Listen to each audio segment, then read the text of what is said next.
Ma'am, Lok Sabha चुनाव खत्म हो चुके हैं, विधानसभा चुनावों की दस्तक आ रही है। क्या आपकी रणनीति है, क्या आपके कार्यक्रम है?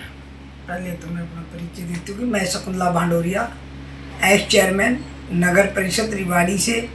और मैं बताना चाहती हूँ कि सबसे पहले तो बात यह है, मेरा सवाल है कि आज जो बाउल में चला हुआ है, मैं ये कहूँगी कि 30 साल से कांग्रेस की सरकार नहीं आ रही। ये ना आने का कारण क्या है?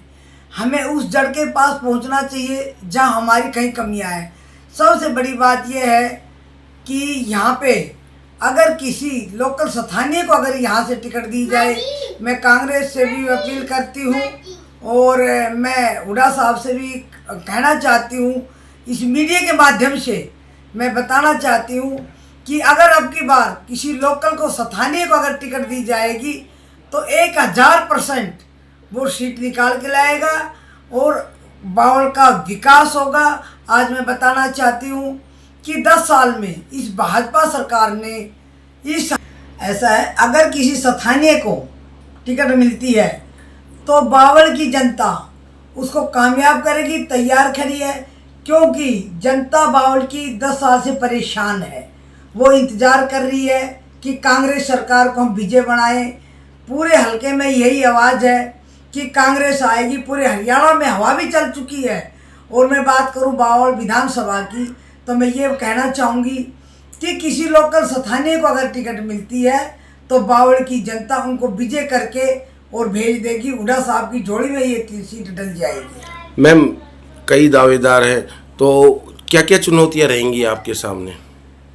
ऐसा है, चुनौतियाँ तो ऐसा है कि पहली बात तो यह है कि दावेदार कितने भी हो, पहली बात मेरा फिर भी यही बात है कि किसी लोकल को टिकट दी जाए, किसी भी लोकल को अगर टिकट दी जाए तो मैं कहना चाहूँगी कि हम सब मिलके कांग्रेस के मजबूत बनाएं। ये नहीं है किसी भाई। ऐसा है कि मैं नगर परिषद की चेयरमैन रही हूँ। मैं 10 साल अपने हरियाणा की महिला विंग की कांग्रेस की अध्यक्ष रही हूँ। मैं प्रदेश उपाध्यक्ष भी 5 साल रही हूँ, प्रवक्ता रही हूँ, अपनी मेवात की प्रभारी रही हूँ। तो मेरा मानना है कि मेरे सामने कोई चुनौतियाँ नहीं होगी, क्योंकि मैंने कांग्रेस पार्टी में सेवा करी है। एक सिपाही बन के मैंने अपना काम किया है और हमेशा मैंने लोगों की सेवा करी है। तो मैं मानती हूँ, अभी मैं आपको बताना चाहूँगी कि पहली बात तो यह है कि मेरे से सब मुझे जानते हैं। मुझे अपना परिचय देने में या कहीं को कोई वो मैं नई हूँ राजनीति में, या मैं मौसम को देख के नहीं आई हूँ। मैं हमेशा कांग्रेस में रही हूँ। मैं आज 50 साल की होने जा रहा हूँ। मैं लगातार 25 साल से इस कांग्रेस के साथ खड़ी हुई हूँ।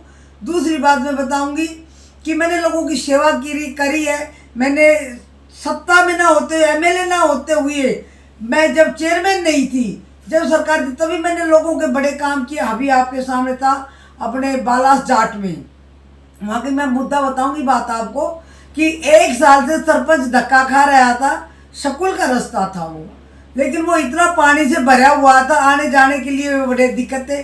सरपंच साहब ने मुझे वहाँ पे बुलाई और मैं गई। मैंने वहाँ पे लोग काफ़ी इकट्ठे हो रहे थे और मैंने उसी मौके के ऊपर मैंने कहा है, वो खोल बिलोग में है। मेरा जो ससुराल है वो मामड़िया हीर है, तो मैं यहाँ की लोकल हूँ। मेरा मायका और मेरा ससुराल खोल बिलोग में है। और हमारे को जब सारी दिक्कतें तो खोल बिलोग से होती हैं। हमारा कैंडिडेट कांग्रेस का हमेशा खोल बिलोग से हारता है। सबसे पहले तो ये है कि 10 साल में जो बेरोजगारी, आज हमारी बहन बेटियां सुरक्षित नहीं है। बात करूं मैं, शिक्षा का क्षेत्र भी गिर गया है। मैं पूछना चाहती हूँ सरकार से कि वो बताए कितने कॉलेज, कितने स्कूल, कितनी पॉलिटेक्निकल बनाई है। तो हमारी शिक्षा का क्षेत्र इतना कम हो चुका है। आज हमारी बहन बेटियां सुरक्षित नहीं है, बेरोजगारी इतनी ज़्यादा हो रही है। अगर मैं बात करूं विकास की, तो ये बताइए कि कौन सा विकास इन्होंने किया है। आज किसान बिल्कुल परेशान हो रहे हैं। पीछे आप देखो, हमारे किसानों को धरना पड़ा है 6 महीने, एक साल हमारे किसान जो बारिश में, जो हमारे देश का गौरव है किसान, वो सड़कों के ऊपर बैठा रहा है। हमारी महिलाओं तक सड़कों के ऊपर आ गई है। इन लोगों ने तो ये किया, आज सरपंचों की कोई इज्जत नहीं है, पार्षदों की कोई इज्जत नहीं है। व्यापारियों को देखो, व्यापारी हमारे इतने ज़्यादा परेशान। हर वर्ग की मैं बात करूं तो इस सरकार में हर वर्ग इतना परेशान है जिसकी कोई हद नहीं है। मैम क्या अपील करेंगी आप जनता से? मैं जनता से ये अपील करना चाहूँगी कि जब हमारी सरकार आएगी, कांग्रेस सरकार आएगी, तो सबसे पहले तो हमारा होगा कि बुढ़ापा पेंशन हमारी 6,000 होगी। दूसरी बात हम करने जा रहे हैं कि बिजली लाइट के लिए हम 300 यूनिट लाइट हम फ्री देंगे। और जो बीपीएल के जो कार्ड हैं, बीपीएल में जो लोग आते हैं उनको 100 गज का प्लॉट भी देने का काम हमारी सरकार कर रही है। और सबसे बड़ी बात ये कि सिलेंडर, हम सिलेंडर 500 रुपये का करने जाएंगे। और जो बच्चे बेरोजगार हैं, 2 लाख पोस्ट हमारी आज खाली पड़ी है पदों के ऊपर, उन पदों को भी भरा जाएगा। मैं जनता से ये अपील करना चाहती हूँ कि हर जगह ही पूरे हरियाणा में ये संदेश जाए कि आने वाले समय में विधानसभा में सब जगह ज़्यादा से ज़्यादा वोट देके और कांग्रेस को विजय बनाए और पूरे हरियाणा में कांग्रेस की सरकार लेके आए।